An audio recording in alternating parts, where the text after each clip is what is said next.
Trade Genius. Hey guys, this is Philip with Trade Genius, and what we're going to do is we're going to run through the top 25 coins really quickly. We're just going to look at the daily charts and go through and see what things are looking like, areas of support. But overall, things are pretty bearish. We'll start with Bitcoin.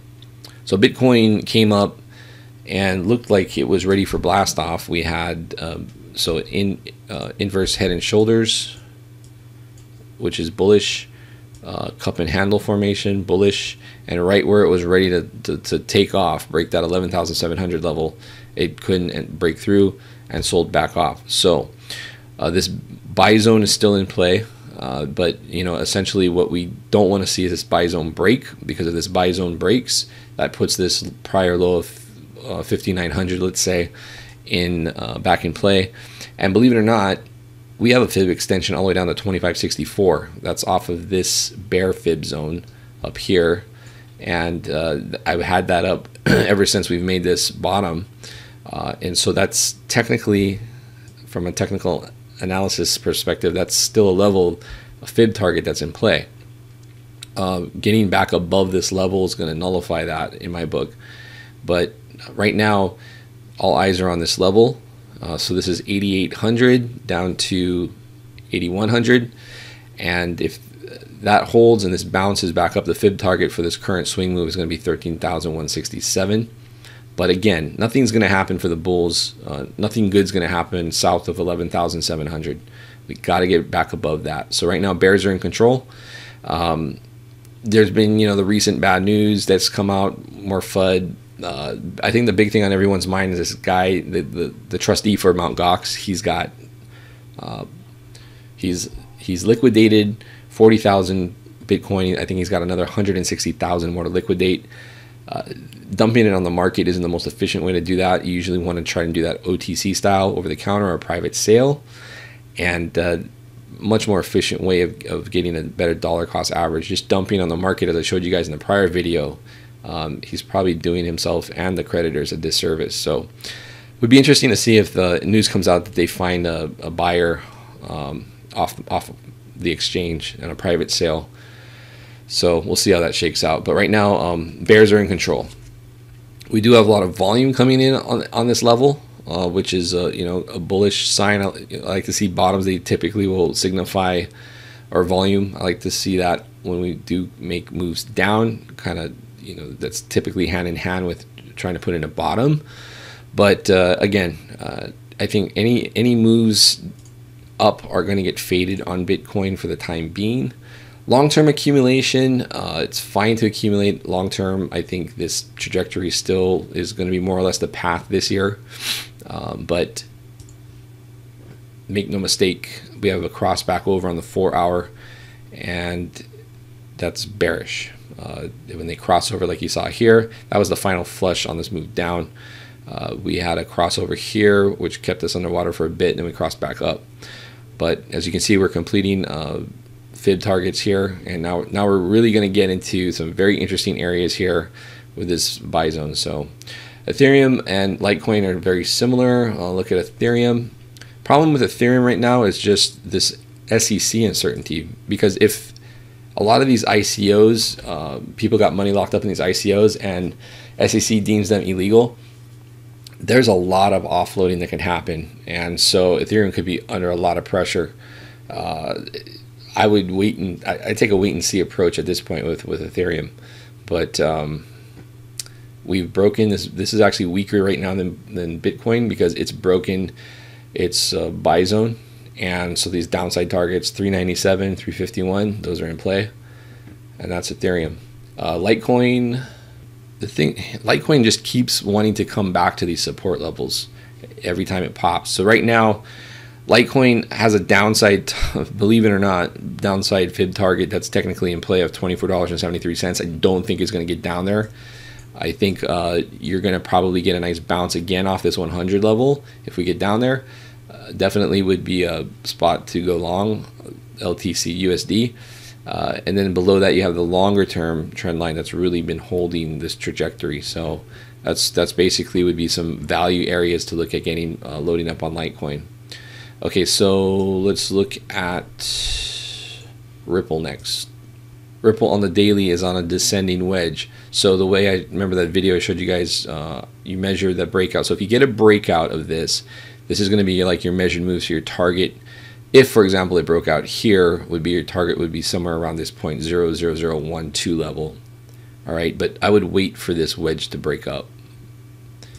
Bcash, also descending wedge. But, you know, I think on Bcash is going to be prone to pops.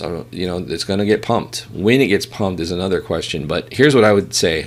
If you see, this is a pretty defined level of support resistance here at this point, 1129.113. So if you set an alert for that, that could pop and provide a move to this top side of this wedge. And if they're in pump mode, you could break that and get a really nice move up. But I'd be looking at, you know, there's definitely some defined support and resistance at this 0.139 level. So I would key in on this 0.1129, 0.1113 level on Bcash for a breakout. ADA, another ETH competitor, very tight descending wedge, but it looks like it might be pressing against that. But again, if you see a break on that wedge, then that would be a spot to look to maybe buy a breakout and get long on it. Otherwise, looking at volume support on this thing, you're down here at this point, basically 1440 level, okay, for ADA. XEM, again, we're just looking at daily charts just to kind of run through all 25 of these. There's definitely volume support here. This is the longer term trend line, but again, assume all these pops right now are going to get faded. You're going to want to look for, I mean, you are getting into an area where we have volume support within the near term, but if you zoom out long term, you know, a lot of the accumulation is above the, you know, above this point, this 1773 or 1775 level, if you want to call it that. If you got down to this area, I would be taking a stab at that. Even this 2100 area would probably be a spot where, because of the support and resistance that's here, so that would be a spot to try and take a stab at a trade long. But again, I would be very diligent on any counter trend trading here. But if you're looking at like accumulate, that'd be a good accumulation point for NEM or XEM. NEO was holding up really well on the daily. So basically this long-term trend line, it reacts to it, and held it up really well during the bull run last year. Then it kind of broke it, but respected it, and then broke through it. So, you know, if you can accumulate, it's kind of tough to say at this point if this is done, just because the whole market is weak right now, right? So, you know, again, this would be, I think NEO is another one, really good project overall because of its exposure to China. If you can get some in this area, that's awesome. If you really look at the meat of where the volume zones are, it's getting down toward this 0.006 level. If you did get a quick move down there, that'd probably be a good spot to accumulate. I think longer term though, if you're accumulating right now in this area, not too bad. You also have support resistance line here around the 0.0085 level. When this thing moved up, into the bear fib zone, and so 0.00, you can see there was some prior resistance here at 0.0076 area, and some here at the 0.0088 area, and then but just busted through those really fast. So I think this is one to accumulate, guys, for 2018. I know there's some bearishness out there about how the network is structured. It's got more of an authoritarian structure to it, not really decentralized. There's basically nodes that are pre-selected to govern the network, and if something happens to those, the network can, you know, come to a halt. But I think those are issues that are going to get worked out. NEO's got a lot of Asia exposure, and I think when China lifts the ICO restrictions or regulations, or comes out with ICO regulations, I should say, I think NEO's going to get a massive move off of that. So that'd be one to, NEO's kind of an accumulator. XLM, Lumens. Lumens looks like it might be putting in, it's actually had a decent move up here. The question is, does it roll over? I do like the fact that we are starting to put in a inverted head and shoulders. So if you do that, you're going to probably have a neckline like that, and you'd be looking to press up into that and break that. But Lumen's pretty good. Only problem here on the daily is it's overbought, so you'd be looking for a pullback of some sort here on the daily. Also, we don't have any buy signals off of our indicators, so there'll be another signal I'd like to see before taking a swing long on Lumens. But it seems to be trying to put in a bottom, so it's kind of bullish. IOTA has a bunch of issues with its network. That's kind of the knock on it right now. Basically here, we did actually get formation of a bottom, but it's rolling over. And because of basically when we get these signals, we're looking to, if you're short. Now IOTA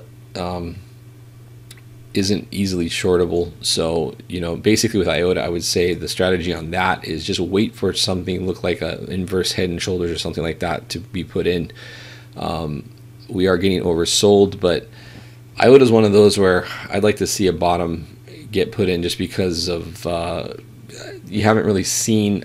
There's two things. They have to make the network seem like it's going to work reliably, and I think that's part of the issue with it. So I wouldn't be jumping into this anytime soon. I would. I think the project is promising as far as how it's structured, and designed to run thousands or millions and millions of nodes and scale really hard. But I don't think real world has been able to really show that yet. So let this thing put in a bottom and get some upward trend going, and then look for a spot to get in. EOS is an Ethereum competitor. Let's actually pull up EOS. EOS is an Ethereum competitor, getting into the bull buy zone. Broke this support resistance level. So again, I think on these you have to wait for some sign. We don't have any buy signals yet on this, and that's probably what I'd be waiting for. Alternatively, I might take a stab at this trend line here, because you do have some volume. You have a volume node here, but then if that fails, then you don't really have volume support until you get down to this 0.003 level. Looking at Dash. Dash is funky. I won't, because I don't even like drawing fibs on Dash because of just the way it moves. So basically the way I look at Dash is this. This is expensive, this is cheap. And you want to be toward the cheap end of this when you start getting into it, and then wait, and then Dash is gonna move higher in the year. So I like it for if you're looking for a longer term horizon through the year. You got in here at 0.05. I definitely think you're gonna see the 0.08s again. But two things is, you could just wait for a buy signal, which we don't have. In fact, the sell fired there, and so I would, if we got a buy signal down in this area, I'm gonna get some. Monero, like the privacy coins this year, so Monero, Cloak, etc. Monero, I think, is leading the, is the leader in that arena. Number of reasons why I like it is because I think that space is going to, I think people are moving away from Bitcoin, and and this is for like transactions that are nefarious, right? And I think you're going to see people, I think in the government shakeout and stuff like that, I think things are going to transact with these privacy coins. So I think there's going to be a demand for them through the year. It is at a spot where it's up against this trend line that needs to hold. But I think, it's a longer term hold for the year, the way I look at this. Otherwise, as far as volume goes, if you get below this level here, we kind of get into a little bit of an air pocket, and then we see more volume support at this 0.021 level. So just keep that in mind. But I do like it for a hold, as far as looking into going into summer. Tron just did basically did an Eiffel Tower. Tron, honestly, I wouldn't get too excited about Tron until we got back to a level like this this 225 level. You know, if this thing like came down or spiked down, I would even work in order for that, because if you get a quick spike down, you could get filled and that thing moves right back up. But that's a level I would be definitely comfortable accumulating some Tron at. But until we start seeing you know, some semblance of a bottom come in, it's just dribble down. So yeah, that would be the, for me, that would be very appetizing at this level here. Bitcoin gold basically, you know, again, it's like, it's just, you know, wait for it to put in a bottom, something. We don't have any, there was a buy signal that fired here and then it just rolled over, which stops you out. But again, with these signals, you've got to either see a nice area of support or resistance, which we don't have because it was just a fork that was newly listed. So you're kind of in no man's land here. So let this thing put in a bottom before looking at any type of longer term swings on it. Ethereum Classic was trending up, actually was actually pretty resilient up until recently, and then it sold really hard. So it did have the airdrop. Sometimes with the airdrop effect, post airdrop, things sell off. Overall, though, I think Ethereum Classic is one that, you know, is going to see a nice rise in the summer. Technically speaking, we did break this bull fib zone, but we are trying to get back into that. This is a nice volume zone area of accumulation. So this is an accumulation spot for me. I think this thing moves higher, and I do expect this 0.0048 to get hit as things start to move back up. Qtum, I would let Qtum put in a bottom, or alternatively, you're going to have some support and resistance about 0.0019 level, which we're closing in on, and you also have a nice volume ledge there. So that's probably a spot you could take a stab at a long. Icon, I like Icon. I think they got a huge exposure in South Korea, and they're already an established company. The only thing with that is we don't have anything right now that says the bottom is in. So as far as Icon, if you're holding Icon, this is going to retrace rather quickly. If you see this run up here, when we get back into the bull mode, I fully expect big moves like that back up. So it's going to retrace a lot of this really quickly. It's just that, you know, if you're holding it, you're underwater.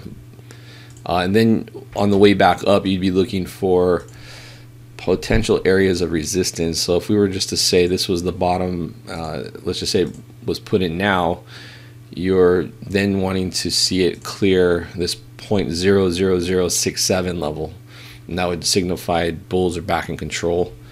But until it shows us there's some kind of bottom, if you're holding, I would just hold. Like I said, it's going to continue. It's going to turn around. It's probably going to have some really fantastic moves as we move into summer. But as far as adding more, let's look for a bottom to be put in at this point. Not a lot of history on this one, so there's no support and resistance that you can really say. I mean, you had some here at 0.0003, and then it failed that and broke down. So now it's time to show us a bottom. Lisk, kind of the same thing. We're starting to break down into this bull fib zone. Your longer term trend line is down here. Obviously, you know, that would be a very valuable spot for Lisk. The question now becomes, you know, this support area of 0.0014, that area here, I would be looking probably to take a stab at a trade there. I think that's probably an area where it's going to bounce. Historically, you're looking at a lot of accumulation in this zone.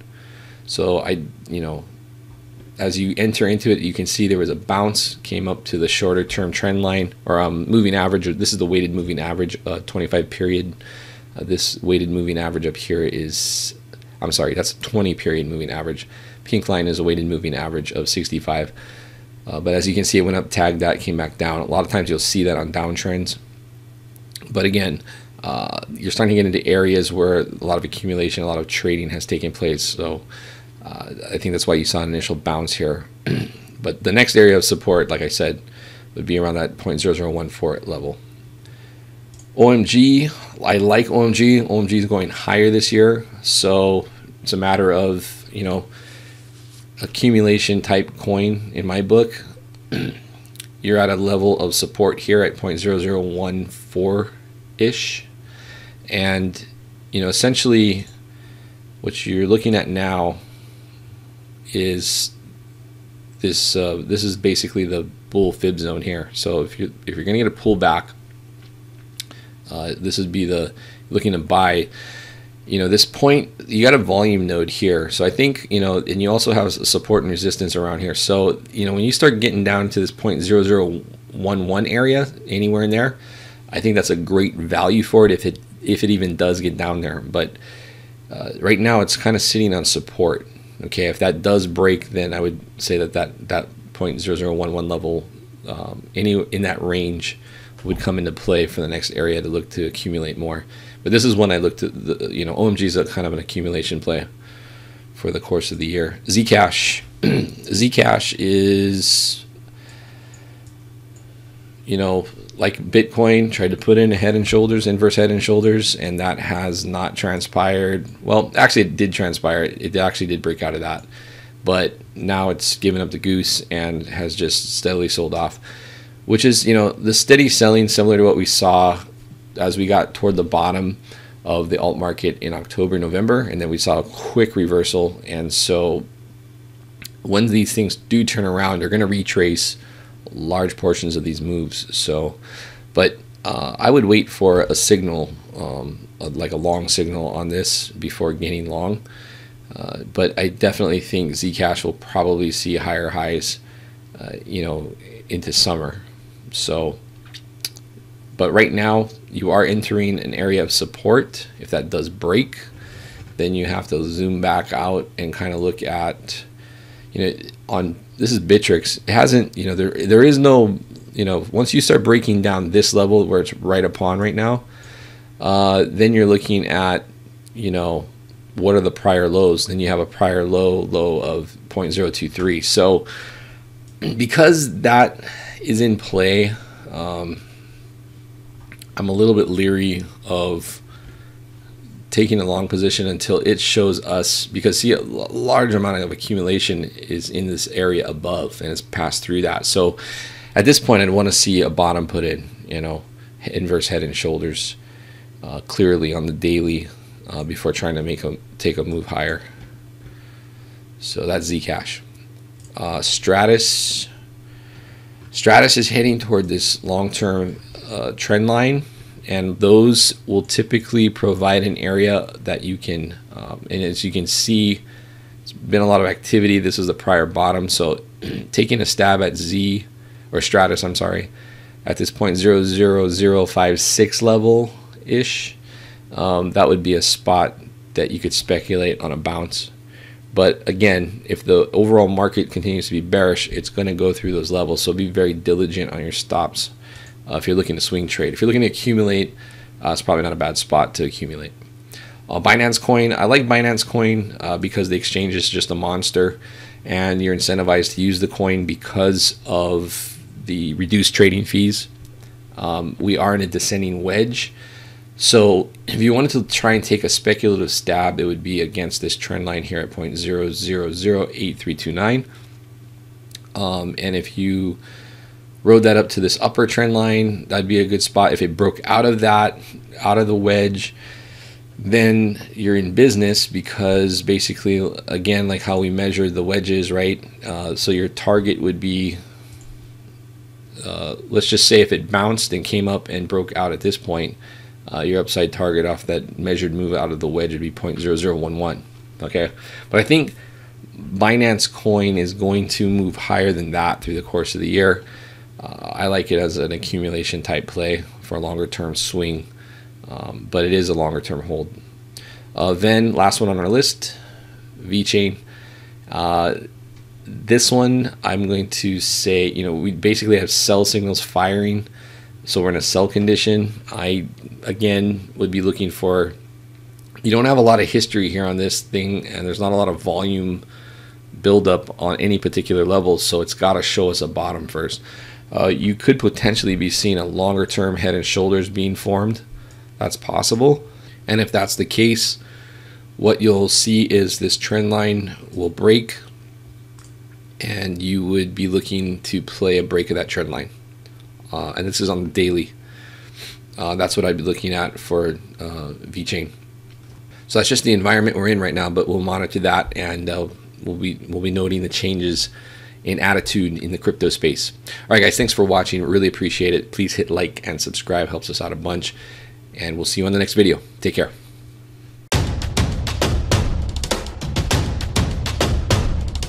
Trade Genius.